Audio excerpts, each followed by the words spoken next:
सर्दियों का सीज़न जब भी आता है तो उसके साथ साथ मज़ा तो बहुत आता है, लेकिन उसके साथ वो कुछ मसले भी अपने साथ लेकर आता है, जिसमें सबसे ज़्यादा जो एक बड़ा मसला होता है कि आपको बहुत ज़्यादा इन्फेक्शंस होना शुरू हो जाते हैं, क्योंकि सर्दियों के सीज़न में जो है वो बैक्टीरिया और वायरल ग्रोथ जो है वो बहुत ज़्यादा इंक्रीज़ हुई हुई होती है। और दूसरा ये कि सर्दियों के सीज़न में आपकी इम्यूनिटी जो है वो बहुत ज़्यादा कम हो जाती है। तो ज़्यादातर लोग यही कन्फ्यूजन में रहते हैं कि हमें क्या डाइट लेनी चाहिए और क्या डाइट नहीं लेनी चाहिए, जिससे हमें जो है सर्दियों में नुकसान ना हो। तो आज हम ऐसे ही 5 फूड्स के बारे में बात करेंगे जिनको आपने सर्दियों में हरगिज़ इस्तेमाल नहीं करना। तो सबसे पहले जो फूड आपको अवॉइड करना है सर्दियों में वो है शुगरी आइटम्स, यानी कि आपने ऐसे फूड्स अवॉइड करने जिसमें बहुत ज़्यादा चीनी और शुगर की मिकदार होती है, जैसे कि बेकरी के प्रोडक्ट, केक्स वगैरह, उसके अलावा फ्रूट जूसेस या सॉफ्ट ड्रिंक्स वगैरह, इनमें बहुत ज़्यादा अमाउंट में शुगर होती है और ये आपने जो है अवॉइड करने, क्योंकि शुगर जो है वो इन्फ्लेमेशन कॉज करती है और जब इन्फ्लेमेशन होती है तो हमारी बॉडी की इम्यूनिटी जो है वो कमज़ोर हो जाती है।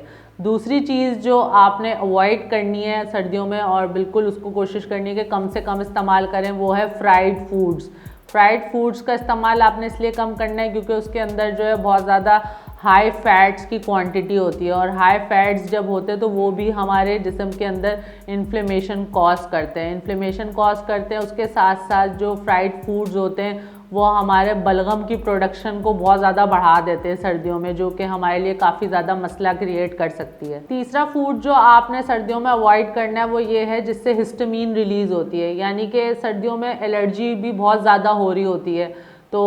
कुछ ऐसे फूड्स होते हैं जो कि हिस्टामीन रिलीज़ करते हैं। हिस्टामीन वो केमिकल होता है जो कि हम जब भी हमें एलर्जी का रिएक्शन होता है तो वो रिलीज़ होता है। और कुछ ऐसे फूड्स होते हैं जिसके अंदर हिस्टामीन की क्वांटिटी जो है वो बहुत ज़्यादा होती है,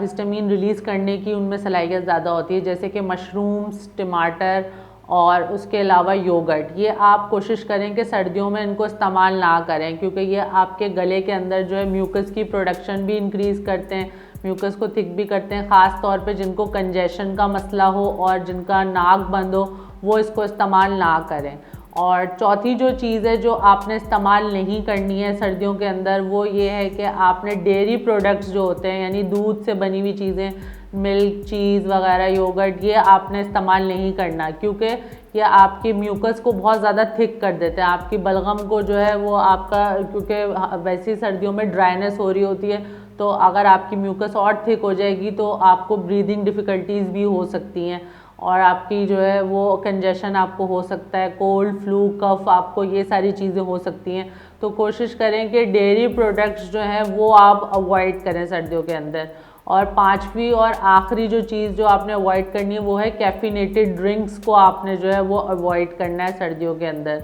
कैफिनेटेड ड्रिंक्स में जैसे कि आपने बहुत ज़्यादा चाय का इस्तेमाल, कॉफ़ी, एनर्जी ड्रिंक्स या कोई भी ऐसी ड्रिंक्स, सोडा वगैरह जिसके अंदर कैफ़ीन शामिल होती है, वो आपने इस्तेमाल नहीं करनी, क्योंकि उसके दो नुकसान होते हैं। एक तो ये कि वो डायूरेटिक होती है, यानी उससे आपका यूरिन जो है वो बहुत ज़्यादा पास होता है, और दूसरा जो उनका नुकसान होता है वो ये होता है कि वो डिहाइड्रेटिंग होती हैं, यानी कि वो हमारी बॉडी में से जो है वो पानी को जो है वो लूज़ कर देती हैं। तो इसकी वजह से हमें जो है ड्राइनेस की फीलिंग होती है, हमारा जो पूरा रेस्पिरेटरी ट्रैक्ट होता है वो सूख जाता है, ड्राइनेस हो जाती है, हमें सांस लेने में तकलीफ़ हो सकती है। तो कोशिश करें कि कैफिनेटेड ड्रिंक्स जो हैं ये भी आपने अवॉइड करनी है।